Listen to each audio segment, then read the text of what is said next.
I'm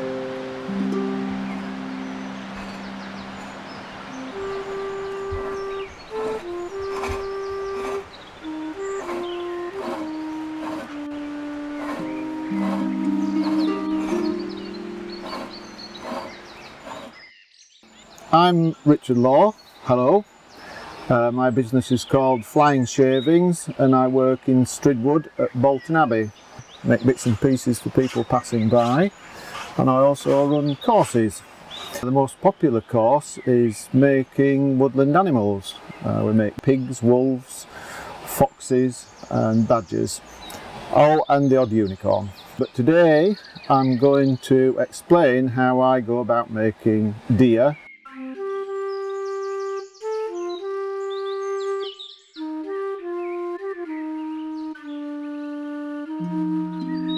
We use very basic tools. We use a Scotch eye auger for drilling inch holes, and this is the handle that goes with the Scotch eye auger through the eye and gives you more leverage to turn the thing and make these holes that we're going to fix the legs into the body with, and the neck into the body and the neck into the head. This is the body and this is oak. All this stuff has been cut this year, so it's green wood. That is, it's not been seasoned, it's still got plenty of moisture in it, which makes it easier to work with hand tools. So we have little templates for beginners to show what angle we need the holes to be drilled at, so that we get splayed legs to hold the deer up in a sturdy position. So we put this on the body and then line the drill bit, the auger, up with it, and we get a slope to the side and a slope to the back, so the leg splays out to give that stability that we're looking for. We have an old-fashioned tool here for holding things down while we work on them. The primary thing we use is the vice. So we've got to take the underside of the body, so I'm deciding that I quite like this rounded bit as the back, and the legs are going to go into the body at each corner. But I need to hold it still while I'm drilling the holes for the legs. So tighten it up with the vice and then the hold fast, just one crack, and that holds it from springing up.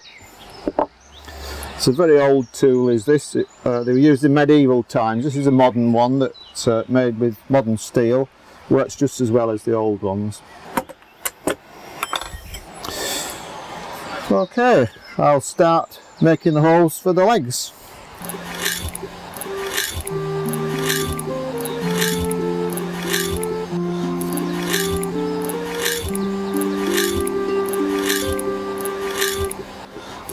Apart from the fact that I've no electricity here, using a drill to drill holes an inch in diameter can be a bit challenging. If the bit sticks in the wood because of a knot or something, so the drill stops, the bit stops turning, the power drill will carry on going and take your wrists with it, and then you can end up with rather sore wrists.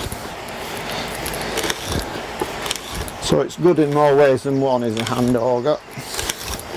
Keeps you fit and stops you getting broken wrists.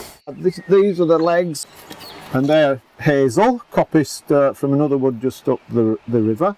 To make the joints fit into those holes, we use what's called a rounder plane, which is this thing here. It's somewhat like a pencil sharpener really, except it produces inch joints on these legs. So put it on, turn it round, and you'll see that shortly.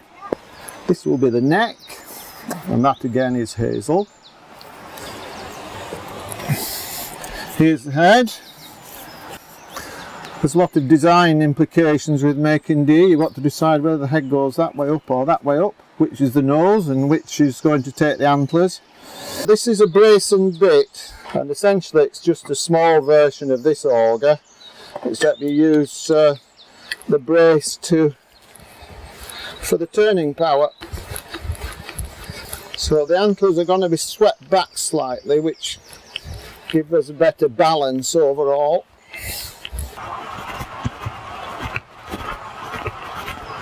More exercise. Manpower.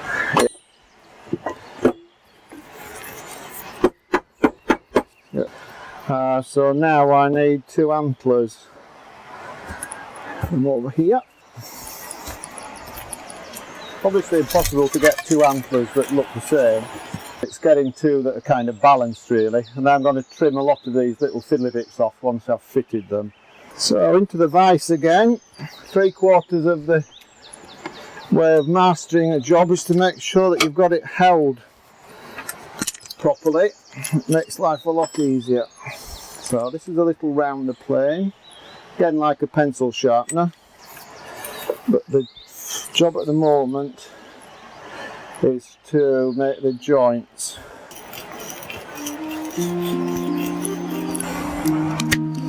Somewhere for the birds to perch. It's very popular for hanging bird feeders on. I understand that some of them even get red noses on at a certain time of year.